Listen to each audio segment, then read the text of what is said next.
See if we got space on the cloud here. Good evening and welcome to Know Before You Grow. I'm Dan Like, which you all know because we only have a few participants here. Few housekeeping notes. We have been Zoom bombed before. If we get Zoom bombed again, stay online and I will solve it. We haven't been Zoom bombed in quite a while. Maybe it's all over, but there you are. If I mute you, it's nothing personal. I just don't want toilets flushing in the background or whatever. You were muted upon entry, so if you want to talk, you're going to have to unmute yourself. And with that, I think we can pass the camera over to Dave. Thank you, Dan. As always, good introduction. It's a fairly small group, so I will probably skip a number of things I'd written down here in terms of how to reach me if you have questions regarding Urban Chat or whatever. But I think every single name I see here I recognize, which is not the goal, but so it goes. I will note that we have two council members in attendance, Mayor McDonald and Councilmember Quint. Thank you for being here. And then I guess we effectively have three Urban Chat board members here, Dan, me, and again, Mayor McDonald. So thank you for that also. Real quickly, another council member just showed up. Hello, John. Yeah. Thanks for joining us. Real quickly, I've been asked to sort of always lead off with what our mission statement is, a quick version of it. 4 points: adequate housing, mobility alternatives, municipal finances, sustainable municipal finances, and climate action. And I'll point out what we often say, it's a virtuous circle. If you start getting 1, 2, or 3 of those right, everything falls into place. If you build housing, if you put it in a place where it's good for city finances and for mobility, you've done climate action. So we have 4 things that fit together just the way a good cycle should, and we really try to implement it. Tonight, I know we've talked about StrongTowns before. For a lot of you, this is going to be very familiar, but I find a refresher can still be awfully valuable. I want to get back to it really for 2 reasons. StrongTowns is getting stronger at having local groups. Oddly enough, when you talk to them, they never thought that local groups would be part of their approach to their advocacy. They thought they'd just be a national organization who put information out and hope people grabbed it here and there. But they're finding groups coming together, calling themselves StrongTowns. They're embracing that. They are calling the local groups local conversations. In the North Bay, there are local conversations in Napa, Santa Rosa, and Lake County. All of them were represented at either the most recent film festival or the previous one before that. So we are all talking to each other. It's a good situation. Urban Chat, because we have a long history, sort of in a lot of ways in parallel with StrongTowns, has been hesitant to call ourselves a local conversation, but we're getting closer to it, which is one more reason I wanted to do a refresher on StrongTowns tonight as part of a conversation of, do we want to officially call ourselves a local conversation? So with that said, I looked at a number of StrongTowns videos for tonight, and honestly, and I haven't really told StrongTowns this yet, but I think the best videos about who they are actually done by somebody who isn't them. It's a group called Not Just Bikes, who I think many of you are already familiar with. They did a series of 8 or 10 videos on StrongTowns. I just love the way the guy thinks. I love the way he speaks. And I just think he lays out the facts in a good, logical, accessible order. So I thought we could watch 3 of his videos this evening and do a little Q&A and call it an evening. And then maybe if everyone feels good about what we do tonight, we'll do more of the same in the future. There's, like I said, a number of further Not Just Bike videos we can view as we move along. So with that, are there any questions real quickly before I have Dan kick off the first video? Not seeing any hands raised. Dan, can you start video 1?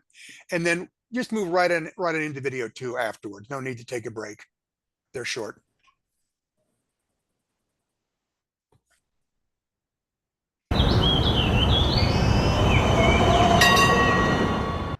From the very beginning of Not Just Bikes, I had planned to do a series of videos about a US nonprofit organization called StrongTowns. They have produced a lot of great content online already, but I think their message is too important not to share with my audience on YouTube as well. If you have watched this channel before, you'll know that I've traveled all over the world and developed my own ideas about what makes a city great. StrongTowns is really interesting to me because they came to many of the same conclusions that I did, but from a totally different perspective. And they fundamentally changed the way I looked at cities, and especially city financing. I've learned over the years that when it comes to city design, the Netherlands does this better than almost any other country in the world. Nevertheless, I sometimes see Dutch people in the comments of my videos speaking enviously about the spacious roads and suburbs in the United States. To me, that makes this StrongTown series of videos important to my whole audience, as they have a lot to teach us about the problems with American-style city design. In this video, I'm going to talk a little bit about the history of StrongTowns and some of their core topics that will be discussed later in this series. StrongTowns was started in 2008 by Charles Marone. He says his friends call him Chuck, so I guess I'll call him Charles. Charles worked as a civil engineer in Minnesota, and he noticed that the cities and towns he worked for were growing and building lots of roads and infrastructure that he helped to design. But somehow, these growing cities were also going deeper and deeper in debt every year. In short, they were building lots of roads and development projects, but still going broke. He discovered this wasn't just something that happened in his part of the country. Rather, towns and cities all over the United States, and in Canada too, were on a similar path of decline. And it all stemmed from the American pattern of city development that had started after the Second World War. StrongTowns calls this the suburban experiment, a method of development that is drastically different than any other in the history of cities. But I'll talk about that in more detail in a future video. As Charles started investigating further, it became clear that the American system of growth and development was fundamentally broken, and it has guaranteed the decline of American cities. Now for me, that's about where I stopped. Personally, I had moved cities so many times that I no longer had a home anymore. So there was no incentive for me to stay in any one place and fight to make it better. Instead, my wife and I researched what we thought was the best place in the world for us to live, and did everything we could to move there. Charles, on the other hand, was braver, more patriotic, and maybe crazier, depending on the way you look at it. He realized there were places in America that were not broken, places that had built wealth and prosperity, and that could do it again. The downtowns, the main streets, the streetcar suburbs of the early 20th century. These were places that had good bones and could be built upon to rebuild American cities. Once you learn about StrongTowns, you'll start to understand why car-dependent suburbia can't continue. It's not a matter of preference or how people want to live. These places simply cannot sustain themselves. I believe that the material of StrongTowns is absolutely necessary to understanding how successful cities work. So as this channel progresses, I'm going to be slowly building a library of videos on the concepts presented in StrongTowns. Topics such as the growth Ponzi scheme, the idea that American suburbs are literally a Ponzi scheme, a development pattern that constantly needs more growth and often more debt in order to keep them solvent, why American cities are broke, why cities all over the US and Canada never seem to have enough money for roads, bridges, water mains, or in some cases, even basic city services. Traditional development. How is it that beat-up old downtowns like this one in my hometown actually generate more money for the city than the shiny big box stores on the periphery? The Strode. The most dangerous, inefficient, and financially reckless way to build a street. So in future videos, I'll discuss these and many more topics about how, and how not, to build a prosperous city. Now, since this is Not Just Bikes, I'm going to use these topics as an opportunity to trash talk North American cities. I mean, seriously, look at how ugly this is. But hopefully, in the spirit of StrongTowns, I can talk about how these things can be improved, too. And of course, to also serve as a warning to any cities wanting to emulate the American pattern of development. So for all of you out there too lazy to just read the damn book that StrongTowns published last year, stick around as we'll explore the ultimate guide to building strong towns. I'd like to take this opportunity to thank my supporters on Patreon who pay me to summarize other people's content for fun and profit. If you'd like to support the channel, I'd like you to first consider a donation to StrongTowns instead, to help support the great work they do. I'll put a link to their donation page in the description. Of course, if you don't give a crap about improving American cities, then you can donate to my Patreon instead. Visit patreon.com/notjustbikes.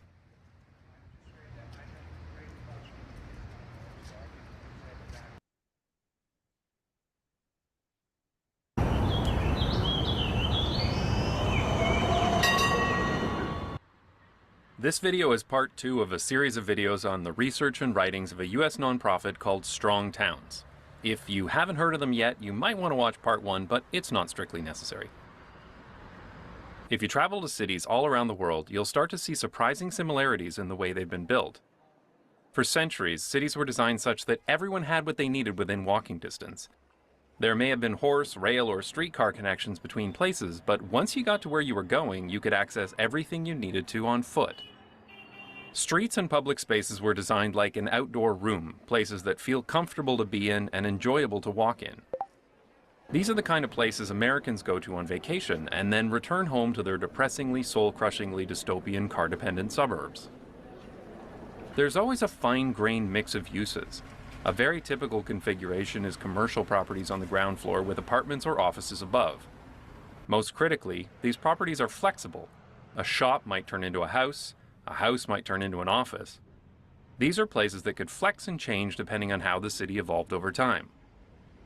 And it's no surprise that even when you look at ancient Roman cities, the same pattern was there as well. In the late 1940s, America started on a very different path, what StrongTowns calls the suburban experiment.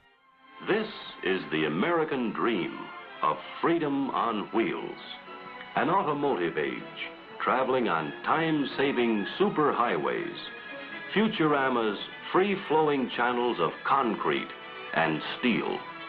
Instead of incremental development around existing infrastructure, huge neighborhoods were built from scratch on the edge of town, and instead of a mix of uses, residential neighborhoods were completely separated from commercial buildings, requiring a car to get between them. This probably seems normal to most people living in the US or Canada today. Since the suburban experiment began, several generations of people have grown up not knowing anything different. I certainly didn't until I moved overseas.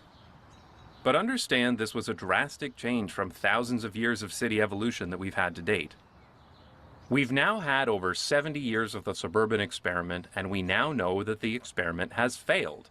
And it's not just because these suburbs are ugly, devoid of life, and soul-crushingly sterile. It goes deeper than that. StrongTowns has dozens of case studies showing why this is true, but I'll share one of their most prominent ones here. Now, StrongTowns actually explains this beautifully on their own YouTube channel, so if you'd rather hear it from them directly instead of listening to some random YouTuber, you can click on the link in the top right corner. These are two identical blocks in a small town called Brainerd in Minnesota, the hometown of StrongTowns. They are exactly the same size, they are on the same road, they are serviced by the same infrastructure, they cost the city the same amount of money to maintain. They are identical in every way, except in their development style. The first one was built in the 1920s using the traditional style of development.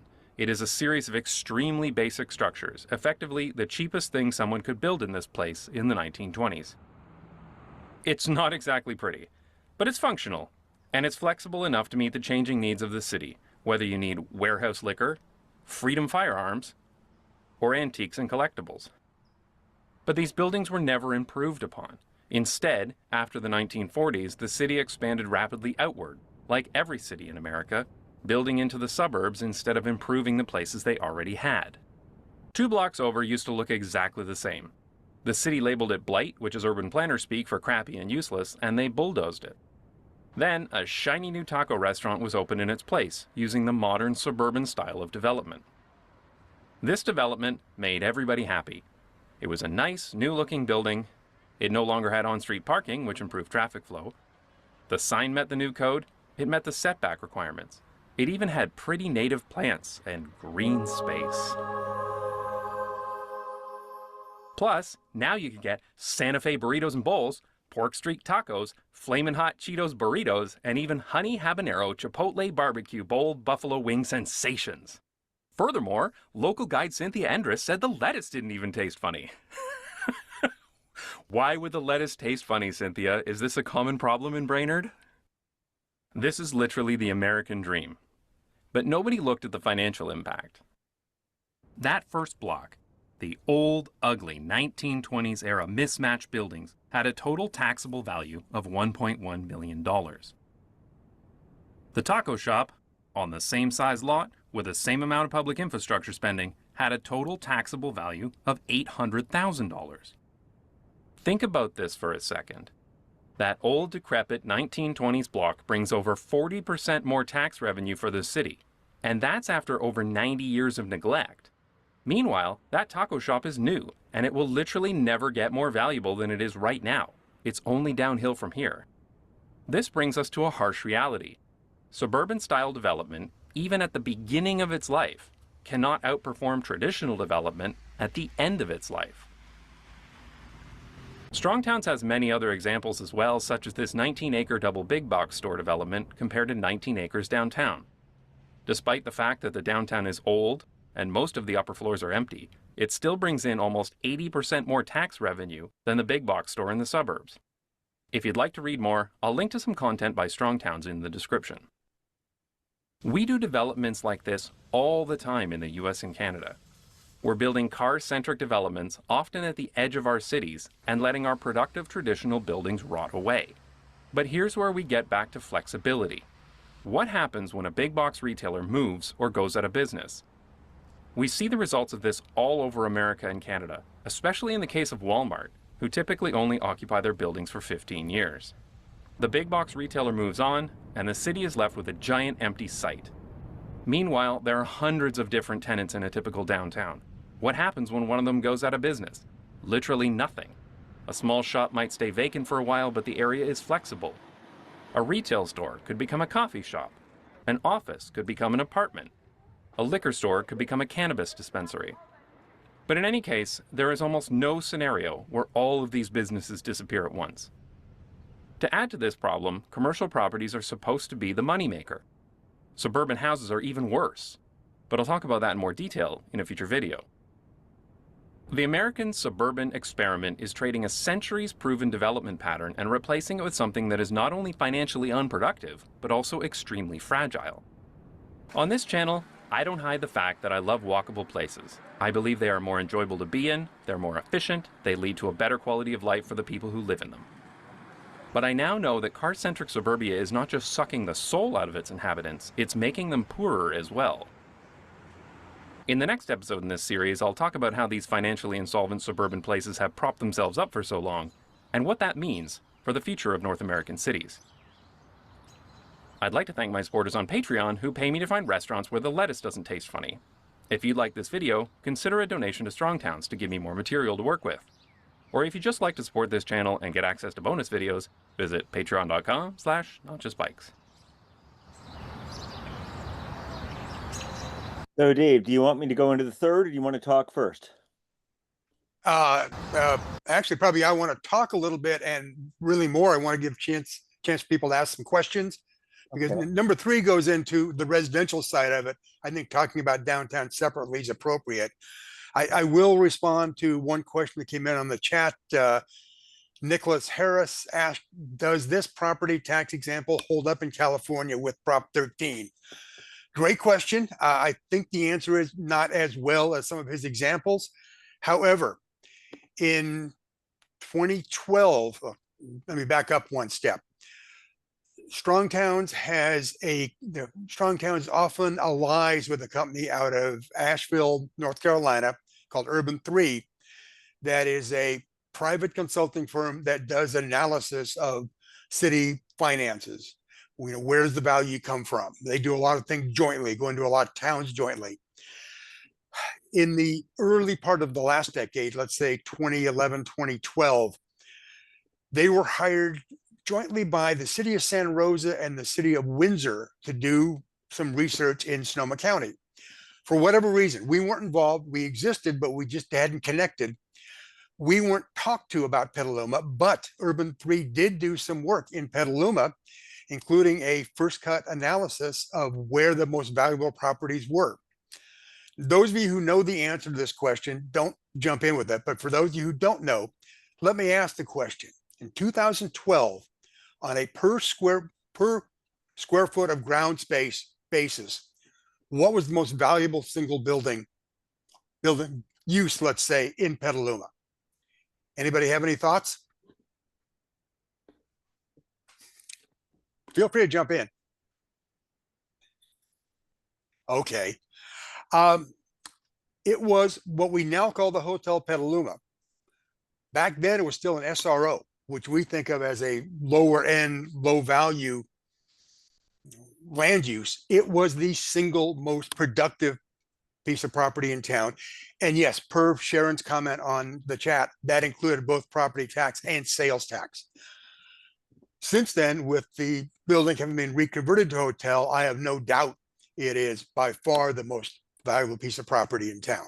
So to answer Nicholas's question, yes, I'm sure Prop 13 has distorted the message here of strong towns and not just bikes, but I think but much of the truth still remains in place. So I would also add to that my Onyx membership has expired right now, so I can't double check it. But if you look through the property tax records of downtown, it's amazing how recently a lot of those buildings have turned over. It's the empty lots they're held apparently in perpetuity, but a lot of the other buildings downtown have sold, and so therefore have had their tax bases reassessed more recently.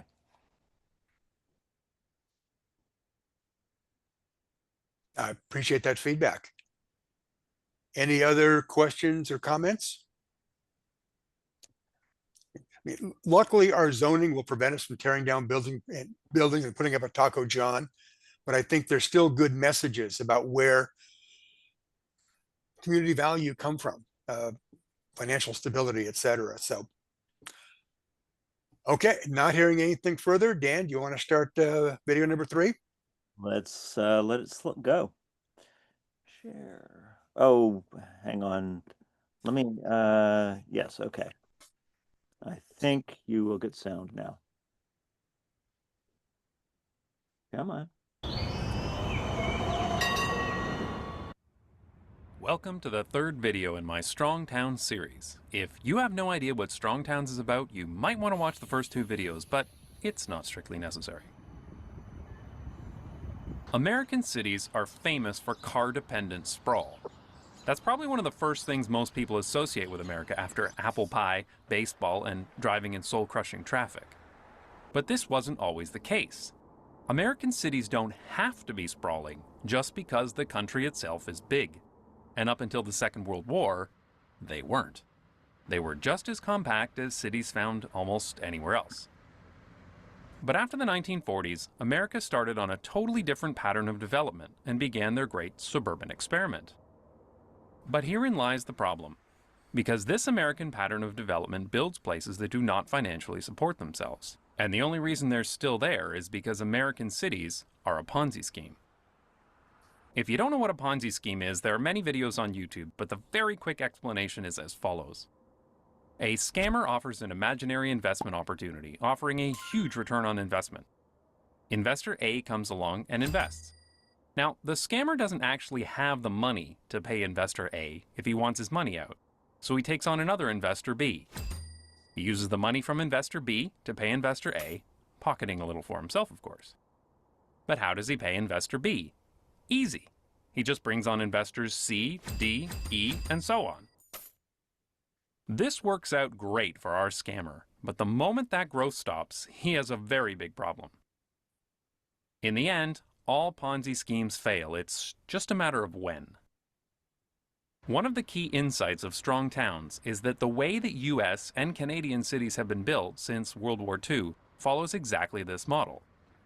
American-style suburbia is dependent on growth to stay financially solvent. The moment these cities stop growing, because of a financial crisis, a radical change in the job market, or any one of a number of other factors, everything starts to fall apart.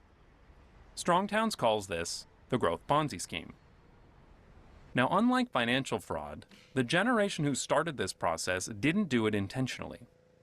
After World War II, America was a prosperous country, and with low-cost automobiles available, it seemed possible that every American could own their own house, on their own piece of land, and the American dream was born. This became so central to American psychology that the idea that suburban development provides prosperity is taken as fact by almost everyone in the country. And the same goes for Canada, too.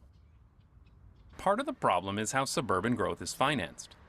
When the suburbs began, huge amounts of money from federal and state governments were given to cities to build out their suburbs. This still goes on today. For example, when a city wants to build a new road or freeway, usually less than a quarter of the funding comes from the city itself. The overwhelming majority comes from the Department of Transportation and other higher levels of government. So cities don't have to pay very much to build new infrastructure, but they do get a big influx of tax revenue from the new developments that spring up. This brings us to the first problem. It encourages cities to build lots of new developments, even if they don't make any financial sense. Of course, all this new cheap infrastructure comes with a very important catch. The city may get it built for cheap, but the city is ultimately responsible for paying to maintain that infrastructure forever. On the surface, this is fine. Governments want to invest in their cities because they are the engines of economic growth. And for the city, this should be fine too. They collect taxes from the new developments that spring up around that infrastructure, and those taxes go towards future maintenance. The big problem begins if there isn't enough tax revenue collected to cover the replacement cost of the infrastructure. And that is exactly what has happened with car-dependent suburbia, because car-centric sprawl is horrendously expensive. To explain this problem further, I'll use the example of a, quote, ideal development that is often used as an example by StrongTowns. Imagine a new suburban housing development on the edge of town. In this case, the developer completely pays for the street and turns it over to the city for maintenance. The residents move in and start paying tax revenue. This couldn't get any better for the suburban municipality. Free development, free road, a bunch of new tax revenue. This is awesome. Now, the municipality in this case would put a little bit of money aside for the maintenance of that road. So what would this look like in an American suburb? Well, at first, streets don't need a lot of maintenance. They may require some minor repairs such as filling cracks, but in general, new streets are pretty cheap. So the suburban city's cash flow looks something like this.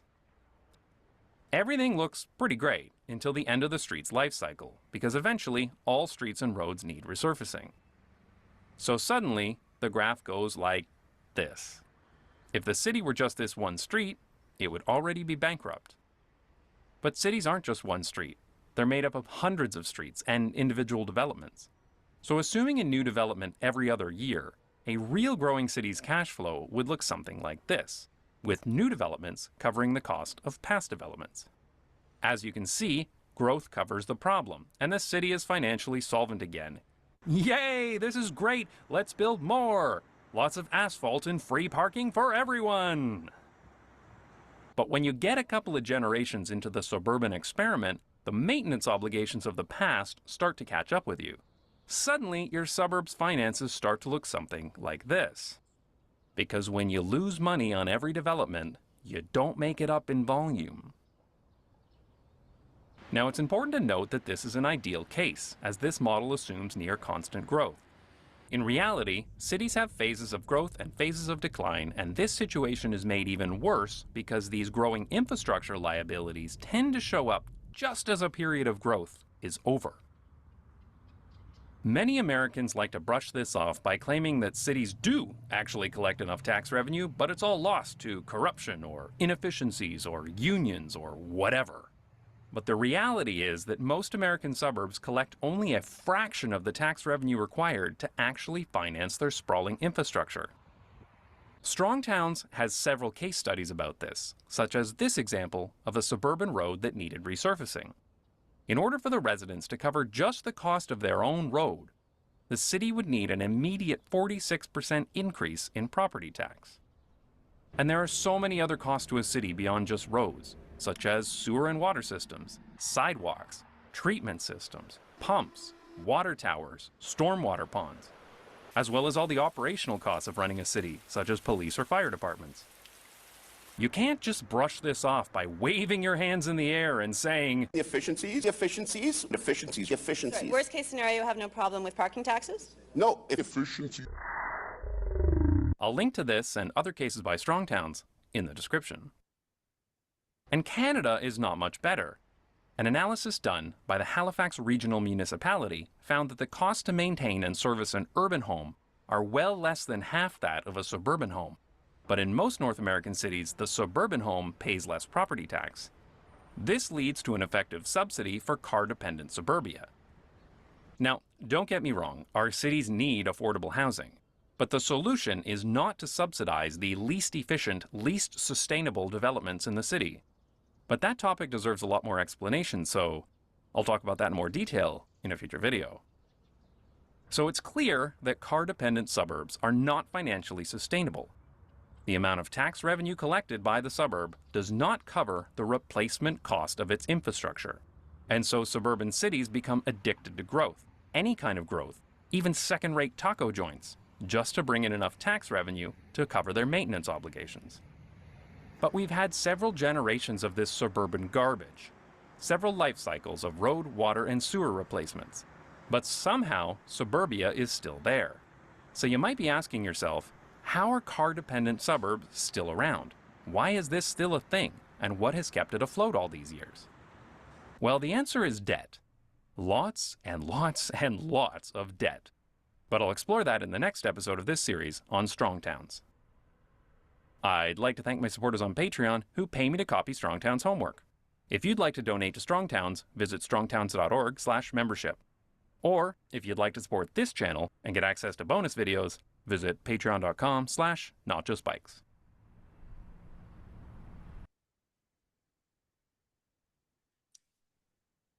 Thanks, Dan. In general, there are some simplifications there, but there's also a lot of validity. And one thing that jumped out at me as I was watching this video earlier today is, as you all know, Petaluma is famous for restricting growth back in the 70s, but we were still building 500 homes a year or something close to it for a while. And finally, maybe in the 90s, that growth began to peter out.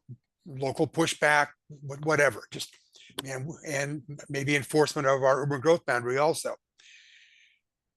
So we had 2 to 3 decades of suburban growth, and then we wound it down. And by the time the Great Recession came along, 08, 09, we were in really poor shape. It's sort of exactly the pattern that this video points toward, and we're an example of it.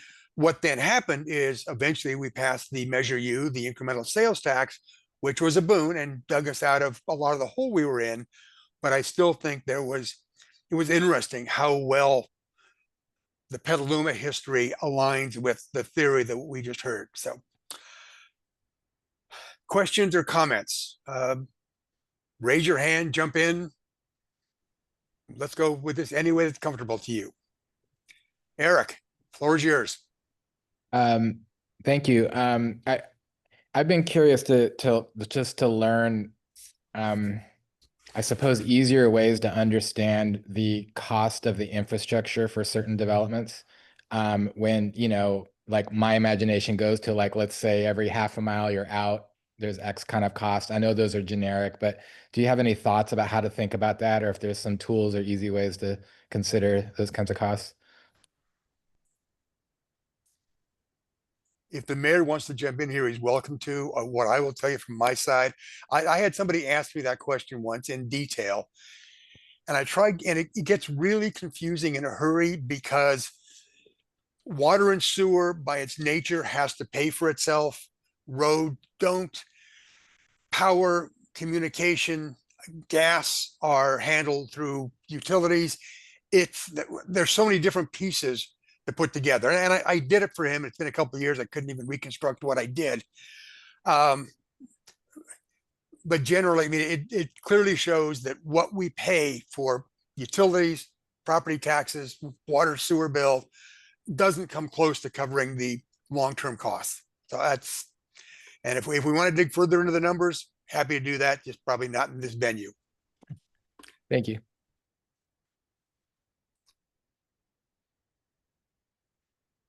Oh, come on. One of the conversations that Charlene and I often have is around trying to better understand the complexities of municipal finance. That, they mentioned that the video mentioned that there's a lot of grant funding that comes with various strings attached from state and federal sources, and even revenues within the city are earmarked for certain things and have to be spent on that. Do we have a good resource for like how to better understand all of that?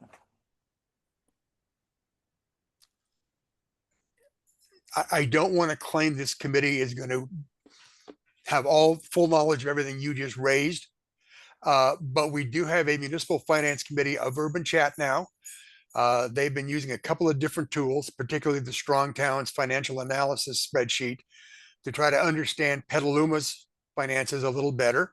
They dug into that California Policy Center report that came out about 10 days ago and have some thoughts on it. In fact, a lot of the things they started pointing toward were the things that the city manager then put into the document she released regarding that report. So I would say those questions, Dan, could go to the folks on that committee.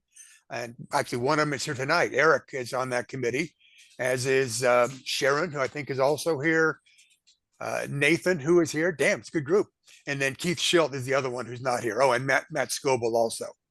In fact, I reach out to them or even come to the next meeting and pose some of those questions.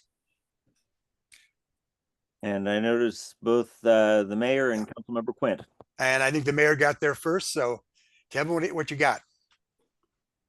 Yeah, municipal finance is a complex beast. And the contribution that development makes is, an added complexity. And I think that it's absolutely right that the suburban sprawl is a Ponzi scheme where it doesn't generate enough.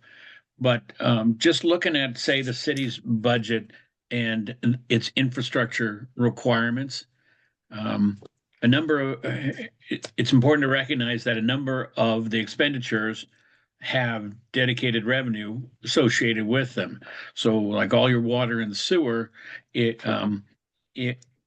get set with their own rates and take care of themselves without impacting the general fund. And the general fund covers police, fires, parks, and that's what comes out of taxes. And and roads comes out of there. Now, roads has a pretty good funding stream from outside a city. But as you can tell from Petaluma's experience, the amount that comes in, even a grant funding from outside, doesn't dent the deterioration rate of the pavement. It's kind of nice in speaking as an old water engineer, is I could turn to people in the neighborhood and say, hey, once every 100 years, I need to come back and replace your street. And if that had maintenance problems, a pipe that fails is substantive and it gets attention. So the people in the neighborhood say, well, we can't wait for you to get here and fix the water line. But the street deteriorates at a slow rate, and it should have maintenance on it with some frequency, slurry coats like you've seen the city do to reduce the deterioration rate. But the funding just doesn't arrive for that. And when you compare it to police, fire, and parks, police and fire usually get funded first. They're last to lose an officer in a budget competition. Parks usually first.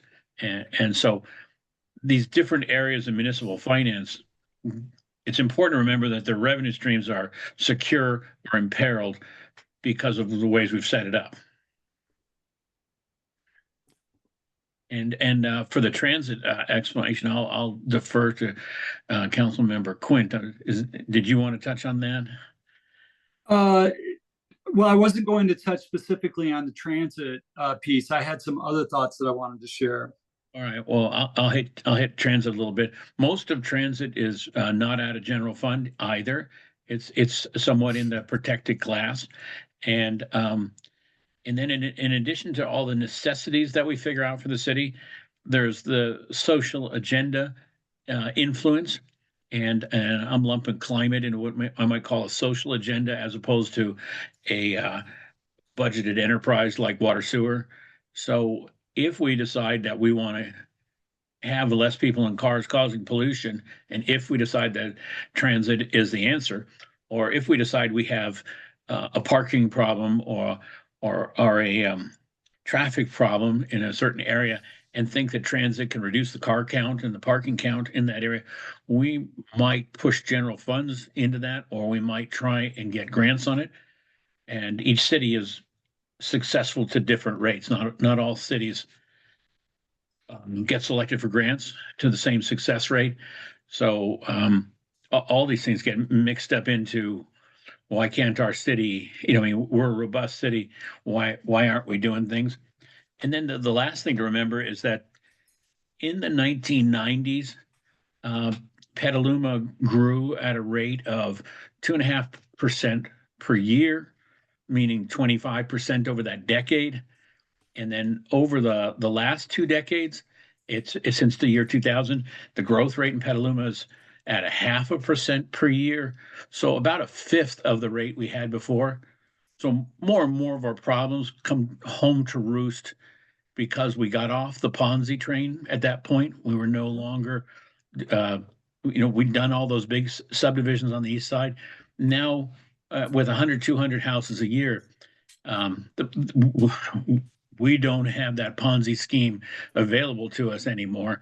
And you can tell that in how the city's budget's been, and that led us to Measure U, trying to catch that.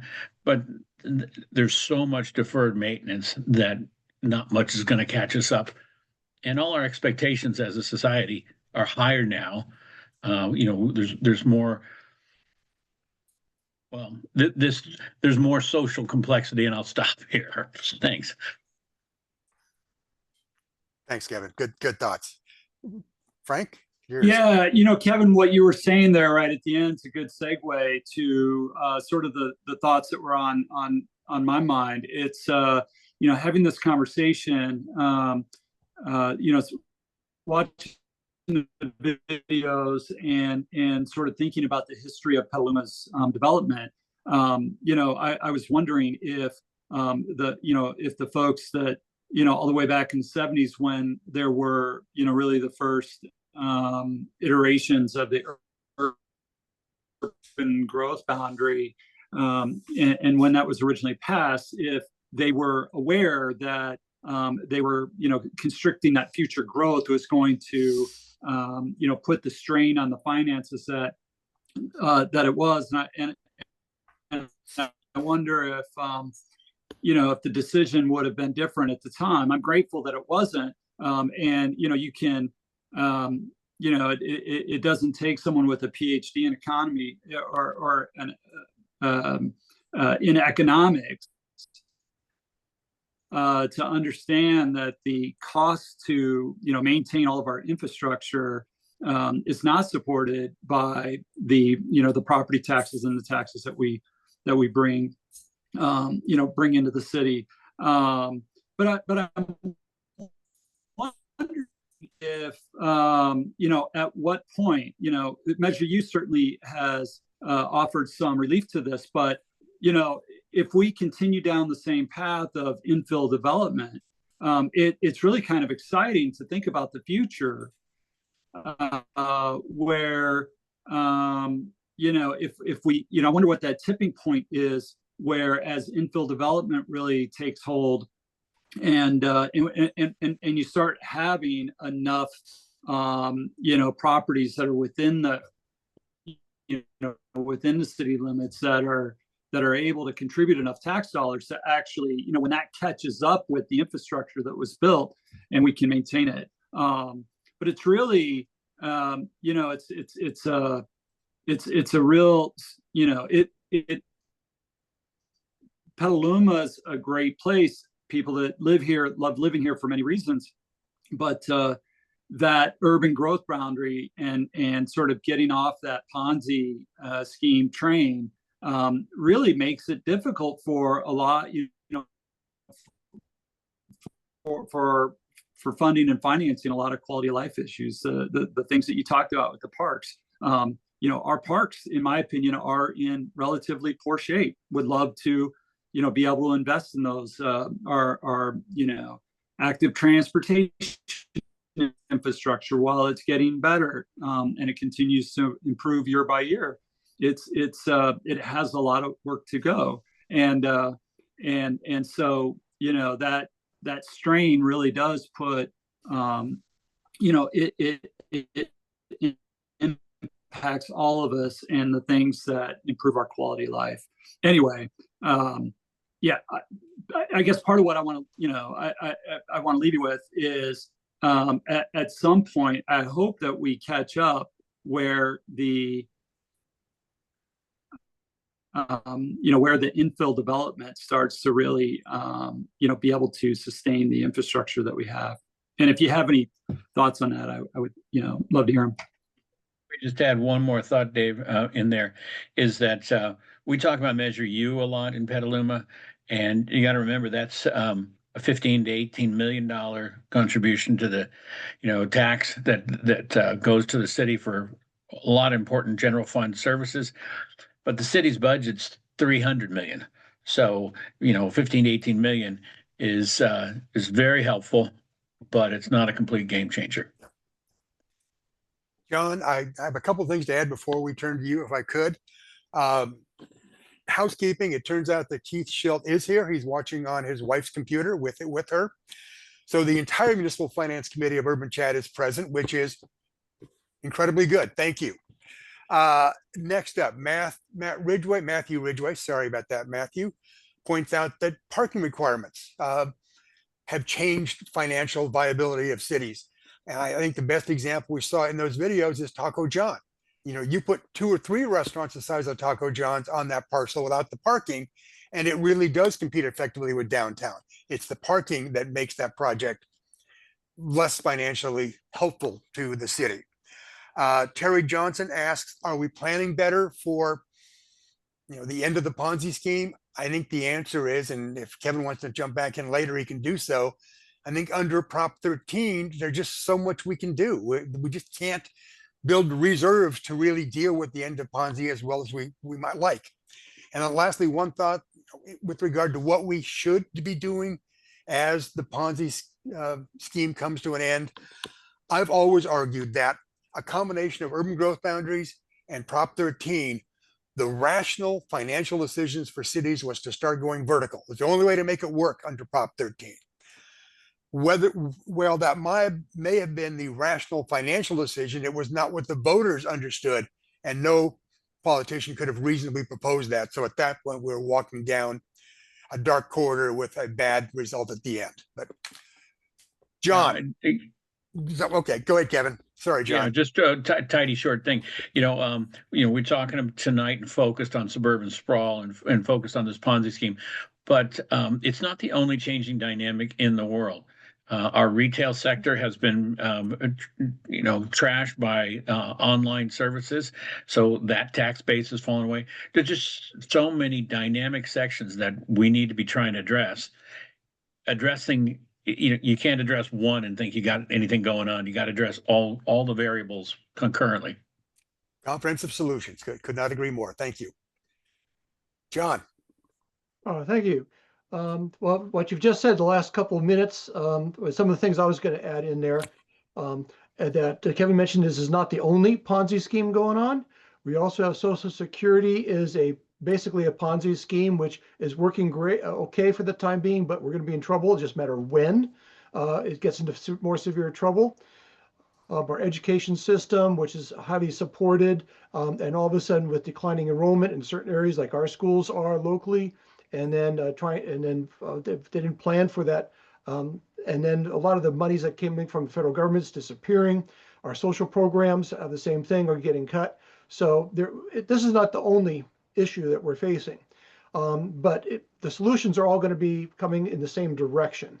And I think what we're doing here in City Council with I think, as you can tell, for Frank, Kevin, and I, and others on the council, we're trying to find solutions that are going to be working. And that was just mentioned, just what you just said. Where can we go from here to start solving these things? So what we're doing in town here, the new general plan that we're updating now, sort of has this under consideration, how to build up. And there's lots of build up occurring with the corridors going on. So we're trying to get the transit. So I think we're going to be trying to do the same thing, but the difficulty is here. My street alone, I've been here 35 years, the same house, and it was they redid the street brand new 35 years ago, and it needs to be redone. But then I'm here on the east side. I go to all the other east side streets, all the residentials, and mine's one of the better ones here that were built anywhere from 35 to 50, 60 years ago, back from the 70s and 80s, and they have not been replaced or repaired. The pipes occasionally are starting to fall apart.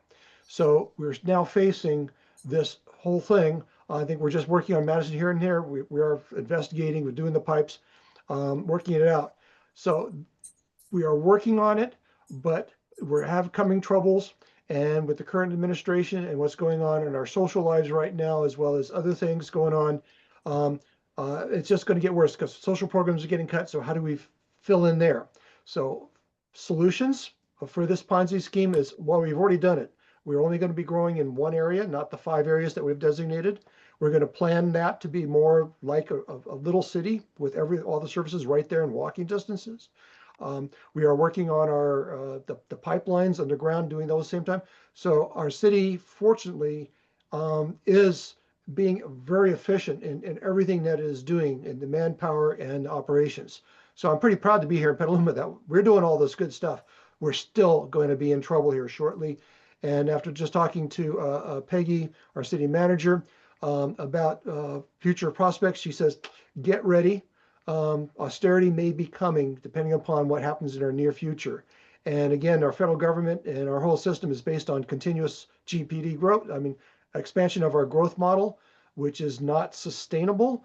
It depends on more. So that's a Ponzi scheme that's going to lead us to other things. So multiple Ponzi schemes are going on, and then we can only do what we can do locally here. So those are ideas that are going through my head, but everything is being proposed on what's been presented as, they said StrongTowns is presenting all these problems. Yes, we recognize all these. We now know all these problems. What we now have to figure out is what are the solutions? And the first key is educating the public. I think we're really missing out in not educating our city on these concepts. So somehow we've got to get this across, and we've got to get it across in the next, before we actually get the general plan to be passed. We're going to need to have this type of education in the public arena, so that people know this is why we're going the direction we are going in. So that's going to be a task we have to look forward to. So I'm going to leave it to someone else. I see Eric with a raised hand, so I'll pass it to you. I think Kevin's up also. Well, Kevin's up first. Okay. Well, I think Kevin was up first. Sorry about that, Eric. But one other thing I want to say is we have 3 council members here tonight. I'm guessing very few StrongTown conversations anywhere in the country have nearly half of the city council present. So that says a lot about our town. Still challenges out there, but at least we're engaging with them effectively. So thanks to the 3 of you for being here. Kevin? Very much appreciate that. 2 points I want to bring up is one is worldwide we're aging. The youth population is decreasing, and in Petaluma that's happening faster than in Sonoma County, and Sonoma County faster than the state. And amongst the many impacts of that is young people spend more. And put more sales tax into the economy than old people do. Old people stay home a little more. And so that's a trend that isn't sprawl related, there's all these impacts that are coming up.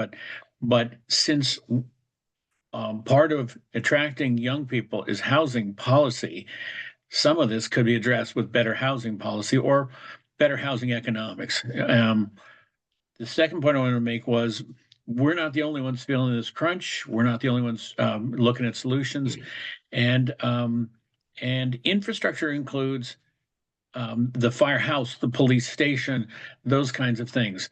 And so regionally, the people of Sonoma County decided a fire measure was necessary, passed a fire measure, and some of that comes to Petaluma. And so that's a new and different stream that we can use to help with our infrastructure. And what Petaluma has decided to do with that stream from the county-wide measure is half of the money we get in ballpark figures will go into a new needed firehouse, and the other half of that money from that measure will go into staffing for that measure. So kind of hand in glove, it works that we're able to do that. There's huge financial challenges with huge costly projects. I'm saying it kind of simply for tonight's purposes.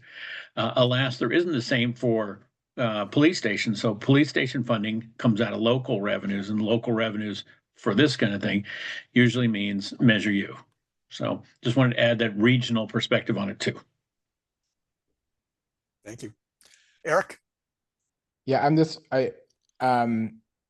a lot of challenges that have been raised. I'm wondering if there's what are some thoughts on maybe a couple of the key solutions that the city really should focus on in order to turn this sort of formula around? And then similarly for property owners, what are some, if property owners wanted to get together and really become part of the solution, what would be some recommendations for them as well? I assume repeal Prop 13 is not on the table. I can't do anything about that. Actually, from what I'm hearing, the Prop 13 has been talked about and new reforms, and we're gonna have to do something about it shortly, because it's already been identified as one of the issues. I know I'm not paying as much as others. I just got my bill that just came in for my property tax, and it's at $6,000. And they said, oh, by the way, because you've been a long-term homeowner, it's $7,000 less than what it should be. Be thankful of that. Because other folks that would have to buy my house right now would have to pay over $12,000 right now, or for $13,000 in the same for the same house that I'm living in now. And then my sister, who's been in her house for 50 years, is only paying about $500. That's it, because she started off paying $100 when Prop 13 went in, and it's gone up 3% over 50 years. Doesn't grow.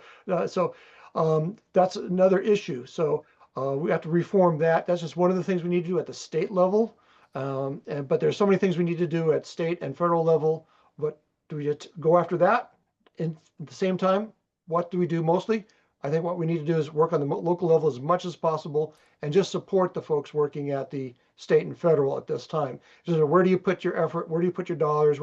And how do we put our thinking caps together? Because eventually we're going to have to operate Petaluma as an independent country eventually, for sustainability 50, 100 years from now, is where we're going to be ending up going. We're going to have to be pretty much self-sufficient within before the 100 years is up. That's actually something StrongTowns talks about also. And I get a little uncomfortable with it because it seems to me that socially, the rich community should always be doing something to support the poor communities.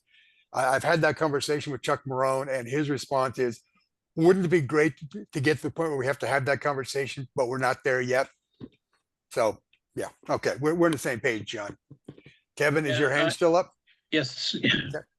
Yeah, I think we get into bigger political national questions here, which is not what Eric asked. Eric asked, what can we do locally? And on the big political picture, there's a big problem with income inequality, and the haves and the have-nots, and it causes all parts of the system to fracture. And so, I mean, the answer to what can you do is we would like the government to work and not be complex and not be dumb or other aggravating things.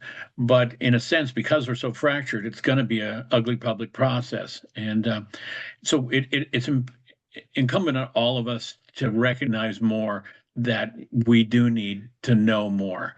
And we wish we could live on with our comfortable lives, but I think it requires more involvement and more education. And then secondarily, I have to shout out the philanthropic efforts of Petalumans and people regionally to get things done that government's not getting done. In terms of our park inventory, what River Park is doing is exemplary, so many levels. What was done at Poly Class, or if you have been over to Miracle League on the far side of town, there's a baseball diamond and park that's set up specifically for physically and disadvantaged kids. I noticed that Healdsburg said they were going to create the first one in the county, and I'm thinking they're going to be second because Petaluma's got that going on, all from private philanthropy. So that's not how you run a government, but in a time of crisis, they're a good friend, and they need to be tapped more. When Santa Rosa built the big Catholic Charities homeless shelter downtown, they had huge amounts of private funds coming in, including tapping into Bezos money and other things. It's local people with connections that can help bring more to the community. So that's the best I can help you with, Eric, on that answer. I will note that both Nicholas and Sharon have made some really cogent comments in the chat. If they want to jump in, and I won't even try to summarize them. I trip over myself. If one of them wants to jump in and offer them verbally, that would be appreciated. Okay, I guess you can go read them on the chat. Oh, Hey, Matthew, Dave. was you? Yeah, I'm sorry. I'm doing the old-fashioned hand raise. Yeah, go. Appreciate the conversation and especially the commentary around housing and impact on youth in particular, and the notion that we need to expand opportunities for people of a younger demographic to move to Petaluma. And it does seem like a strategy that serves us on many fronts. And I just want to point out, as a person who tried to develop a housing project in the city of Petaluma, that while there is a lot that the city does really, really well, the city is also one of the reasons that people don't develop, is because the cost of housing and building housing in Petaluma is extreme. And I know some of that is broader economic conditions and labor rates in Sonoma County and so forth, but some of it is very much self-inflicted in terms of building requirements and fee systems, parking codes, fire regulations. There's a lot that we're doing that is all in the good public interest that also has really dramatic effects on the price of housing and prices out a lot of youth and precludes a lot of the inner city dense urban housing that I think we would most benefit from, and probably most people on this call would like to see built.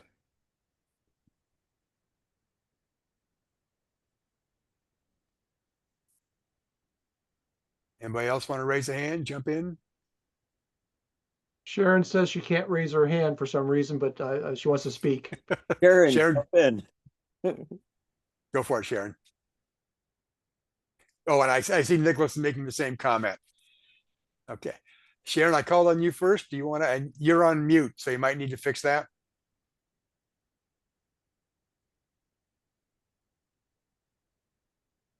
Sharon, are you there? Or she might have stepped away to deal with a grandkid or something for a little bit. That could be. Nicholas, why don't you go ahead? Thanks for being here. I Okay, found sure. my mute button finally, but okay, go ahead. Go ahead, Nicholas. Sure. I'm actually not going to repeat what I put in the chat, but I wanted to, because it is just sort of looking at problems and not solutions. I was interested in Dan's comment about how can we present city finances, and I wanted to suggest, I mean, just a theoretical idea, and I have no idea how this would be achieved, but to convey to residents, if there's no change of services, and you'd have to define services, but maybe core services, say how much budget is there that is fungible, that we can sort of electively redistribute, and then ideally say with a 5% reduction of services or a 10% increase in reserves, what do we have to play with and what can we accomplish?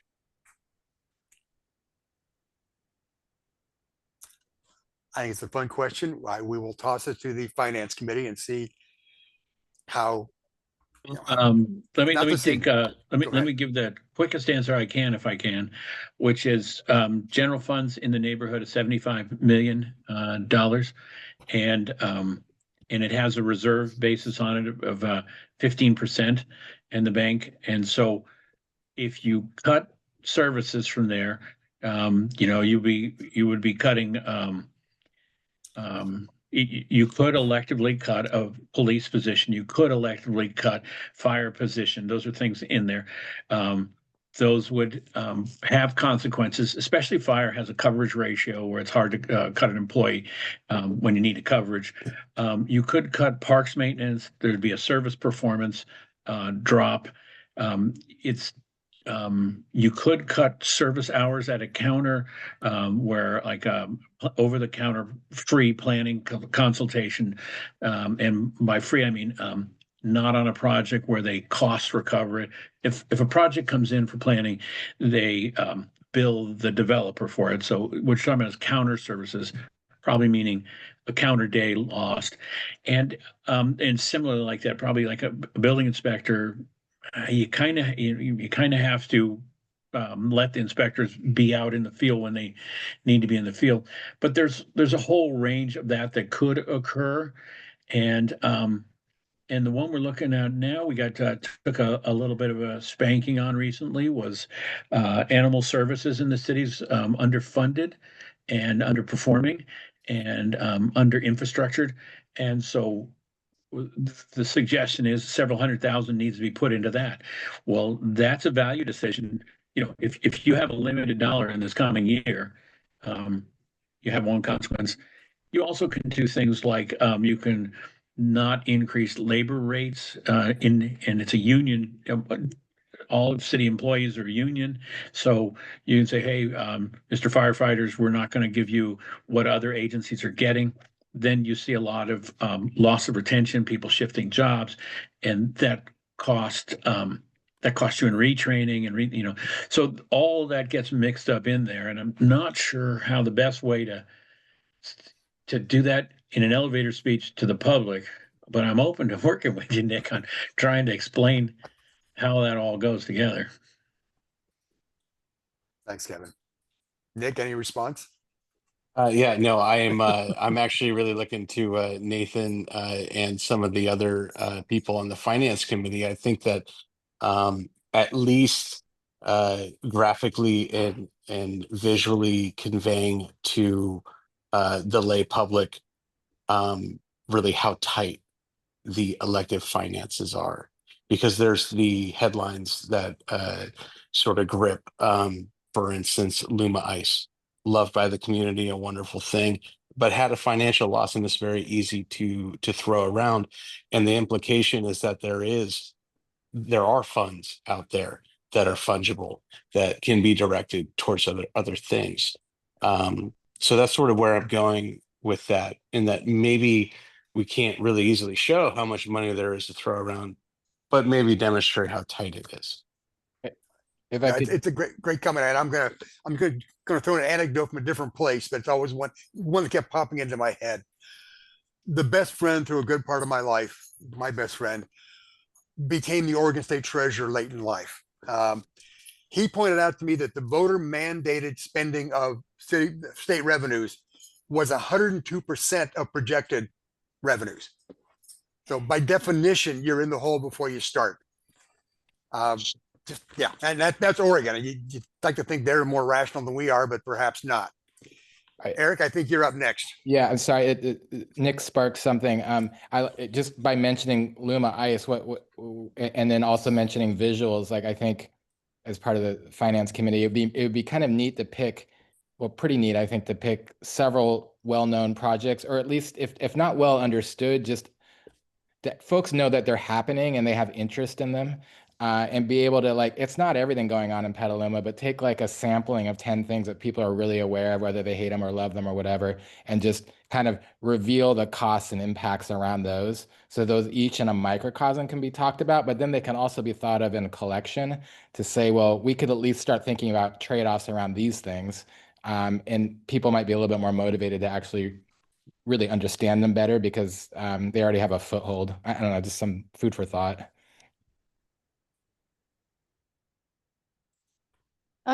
I still can't figure out how to raise my hand, but Dawn is trying to help me, but I swear to God, I don't have the I don't have the hand. You know, we're talking a lot on the sort of we're taking the austerity perspective on finances because we're in a bit of a downward spiral, but we could also take some time to illustrate ways that we can bring in more revenue. And you know, it's no coincidence that the Hotel Petaluma was the number one revenue source for the city when Joe Minicozy came in and did his analysis of the city finances. We could take the same look at the proposed hotel at B and Petaluma Boulevard. So we don't have to always look at this from a standpoint of lack. We can also look at ways that we can responsibly bring in additional revenue. And I also wanted to comment on Nicholas's point about how to communicate this to the public. I mean, it's one of the things that we're really trying to do with the City Finance Committee is try to illustrate where our money is going and then maybe even come up with a simple tool where you can pull some levers and see what happens when you take something away or when you add something in. So what kind of flexibility do you have or not have when you do that? So great ideas. And I'd love to bring you in for like a focus group review of some of our proposed solutions because we need that kind of input to really have an impact. So thank you. Okay, good idea. Thanks for offering that.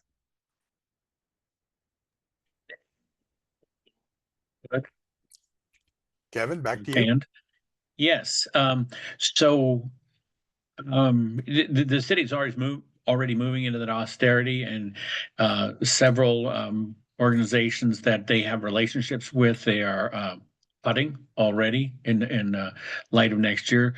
So Pool Petaluma has a contract with the city to perform certain tasks, and the city cut that contract way back. Other organizations that that's true of, I can't remember which of the other examples, but already that's going on for next year's, you know, in this year's budget, with light that next year is going to be even worse. Come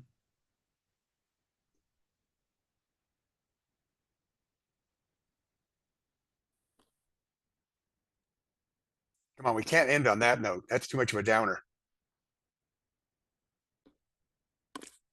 Well, I will Okay. say, you want an upper, I can give you an upper here.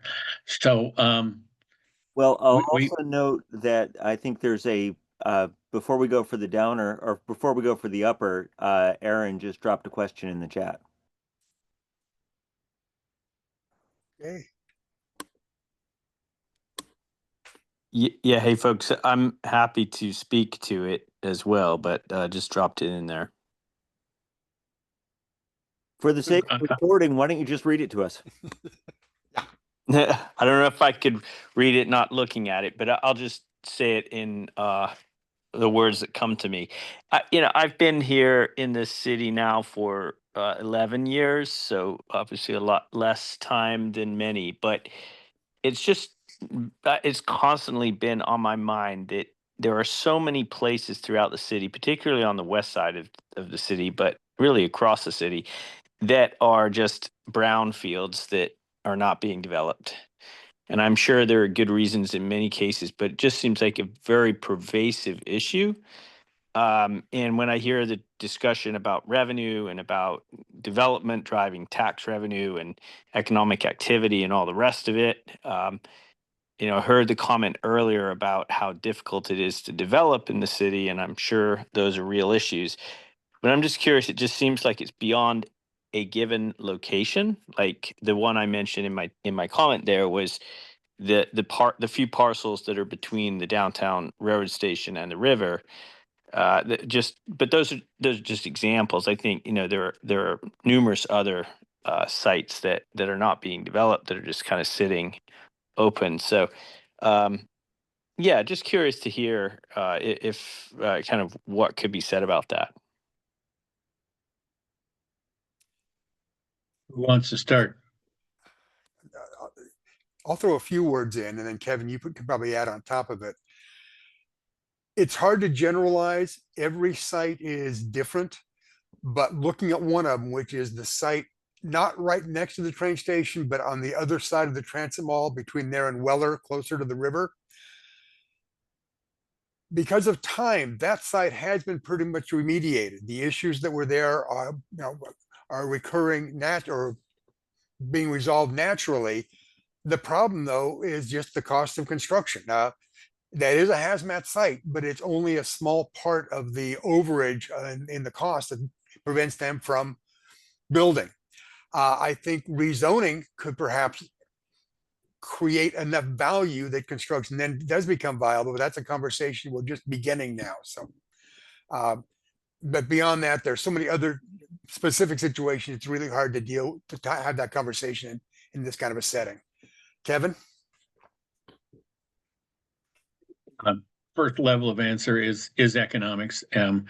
The case and point you make, but also the second level is the path to success in Petaluma and the track record we've had for the last 20 years of really nothing much getting built. So what happens is investment money that's looking for a project can find more certainty and less risk in another environment.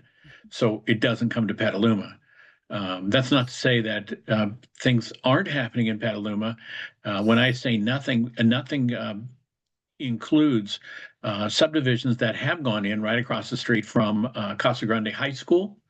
And so that's 30, 40 units of housing in that, covering chasing the sheep off of that small field. And then next to Casa Grande High School is a fairly large school-owned property. That property was put into development once. The good faith money was near $1 million, and the developer walked away from both the project and the good faith money. The school got the monies out of that. That's a fairly older story, but in terms of brownfields, more things are happening. And my good news is that I was at a ribbon cutting for River Place, which is at the south end of Petaluma Boulevard, affordable housing complex for 50 people. Friday, we go to the reopening of the Eden housing complex called River something right there across the river from Brewster's on Washington. And so that's 80 units that has been fully rehabbed after 25 years of life. And then in construction and doing well is another 50-unit affordable housing complex at the corner of, behind the PPSC buildings, also near the South Boulevard end of town. So we are creating housing for some of our people. That's helping a certain problem. But since it's all affordable housing, no fees are coming out of it. That's the city's contribution. The city has waived all those impact fees, park fees, and other things so that we do get the housing, so that the city cannot be blamed for stopping a project. And since they're infill, maybe there's less impact to those anyways. So I'm seeing affordable housing doing well, but I'm not seeing any market rate just dramatically to speak of. So that's my thought connected to Aaron's thought.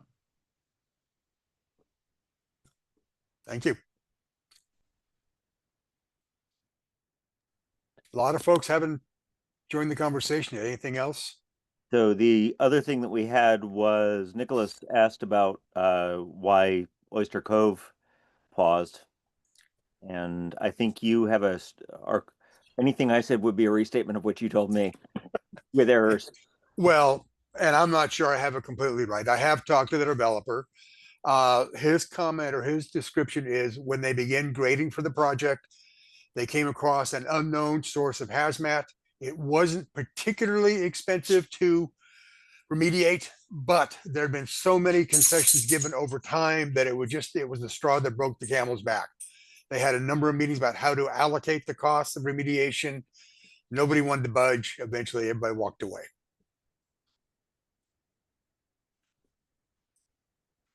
I think there's a certain amount of expectation problem in the world right now. California real estate's a great investment until it's not. And so if you own a property, you feel you have a tremendous asset. But when a developer comes in and looks at the realities of today, they do not feel you have the same value for your land that it takes for them to build a project. And that's hard to get two very different expectations to meet or to compromise.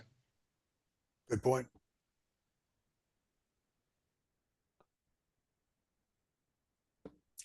So did we have a positive note on which to end things? That's right. Kevin, that was your job.